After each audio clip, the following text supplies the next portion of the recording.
자신을 지키기 위해서라면 아무리 가까운 사람이라도 단칼에 모른다고 외면하는 이재명 대표가 오로지 이화영 전 경기부지사를 지키자고 수사 방해를 했을 리가 만무하기 때문입니다. 이제 국민들은 더불어민주당이 법사위원장과 운영위원장까지 독식하며 막가파식으로 상임위 구성을 밀어붙이는 이유를 또렷이 알게 되었습니다.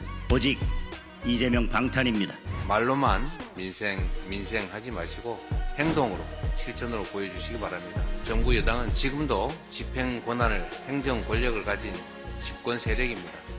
남측의 민간단체들이 북측을 향해서 대북 삐라 전단을 뿌린다고 해서 북측 당국이 나서가지고 오물을 남쪽으로 날려보내는 거, 이거 좀 그렇지 않습니까? 또 거기에 대응한다고 군사 합의를 파기하고 북측으로 확성기를 다시 설치해서 대북 비방 방송을 하겠다. 너무 유치하지 않습니까? 결국 마지막이 어떻게 되겠습니까?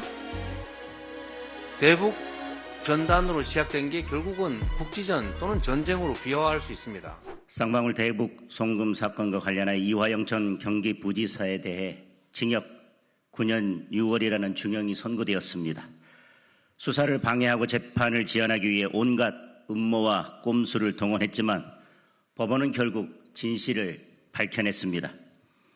그리고 더불어민주당에서 무리하게 검사 탄핵을 강행하고 거짓 검찰 회유 주장까지 하면서 수사를 방해하기 위해 안간힘을 썼던 이유가 분명해졌습니다. 이재명 대표가 이 사건과 무관하다면 더불어민주당의 집요한 수사 방해 행위를 도무지 납득하기 어렵습니다.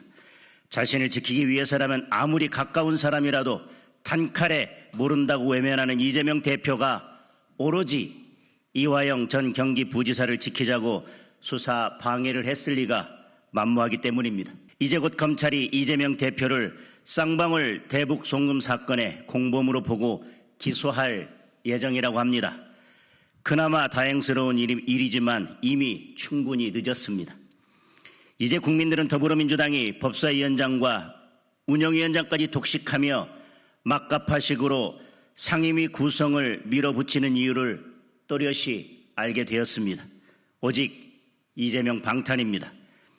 민심은 철저히 외면하고 오로지 명심만 살피는 돌격대를 상임위원장으로 내정한 이유도 마찬가지입니다. 이재명 대표의 사보 리스크가 현실로 다가올수록 더불어민주당의 막무가내식 의회 독주는 22대 국회의 기본값이 될 것입니다. 더불어민주당은 민심이 아니라 명심의 진심이기 때문입니다. 국민의힘은 민생을 챙기고 국민을 지키기 위해 무도한 더불어민주당과 맞서 싸우겠습니다. 민심은 늘 정의의 편이었습니다. 이재명 지키기는 절대 정의가 될 수 없습니다. 힘에 의지하는 자는 반드시 힘으로 망할 것입니다. 이상입니다. 여당에 다시 한번 촉구합니다. 말로만 민생 하지 마시고 행동으로 실천으로 보여주시기 바랍니다. 정부 여당은 지금도 집행 권한을 행정 권력을 가진 집권 세력입니다. 마음먹으면 얼마든지 할 수 있다는 말씀 다시 한번 드립니다. 의료 대란이 심각합니다. 의료 대란이 벌써 100일을 넘었습니다. 갈등 양상이 악화 일로인 상황에서 의협이 18일에 집단 휴진을 선포해서 국민들께서 우려가 크십니다.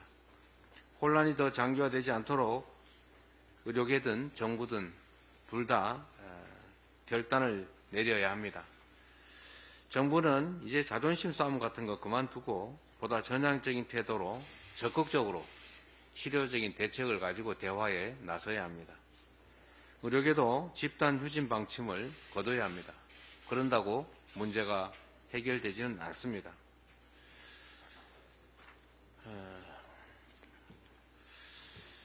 대북 확성기 방송을 재개한다고 합니다.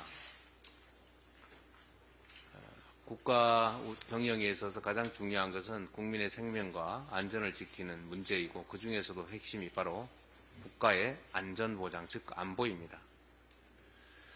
안보라고 하는 것은 정말로 중요한 정책 과제여서 정략적 목적으로 악용해서는 절대 안 됩니다. 민주당은 그간 지속적으로 북한의 도발적 행태를 규탄하고 또 대화를 통한 평화적인 해법을 모색하라고 촉구해 왔습니다.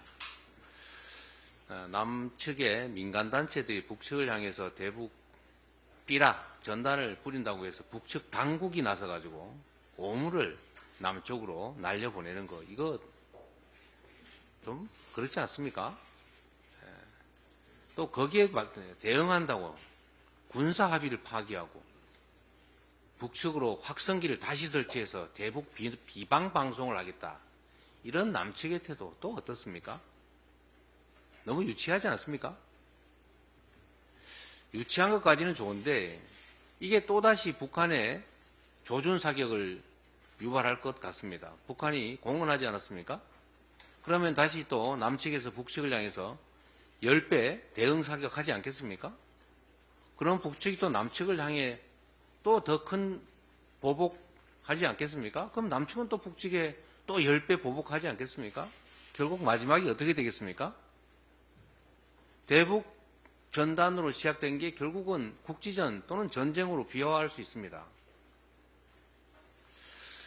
저는 이러한 쌍방의 대응을 보면서 남북의 당국들이 과연 국민의 안전 또 국가 공동체의 안전을 고려하고 있는가라는 점에 대해서 의문이 듭니다. 서로 자중하고 서로 공존할 길을 찾아야 합니다. 군대가 존재하는 이유는 전쟁을 하기 위해서 있는 게 아닙니다. 군대는 전쟁에서 이기는 게 목적이 아닙니다. 군대는 전쟁을 막는 것이 목표입니다. 군대는 전쟁을 하지 않도록 평화를 유지하는 게 임무입니다. 안보는 싸워서 이기는 게 아니라 싸울 필요가 없는 상태를 만드는 게 진정한 안보입니다. 안보 정책도 국민의 눈높이에 맞춰야 한다는 말씀을 다시 한번 드립니다. 남북 모두가 패배자가 되는 유치한 치킨 게임 중단해야 합니다. 북한 당국을 규탄하면서도 남한 당국의 자중과 또 신중한 대응을 다시 한번 요청드립니다. 국민의 생명과 안전이 달려있지 않습니까?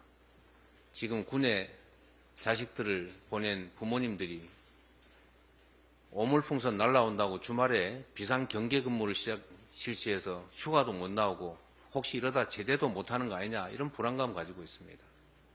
국민을 불안하지 않게 하는 것, 국민의 생명과 안전의 위해가 최소화되도록 하는 것, 남북 간의 군사적 충돌 가능성을 최소화하는 것, 이게 가장 중요한 정부가 해야 될 일이라는 점 다시 한번 강조드립니다.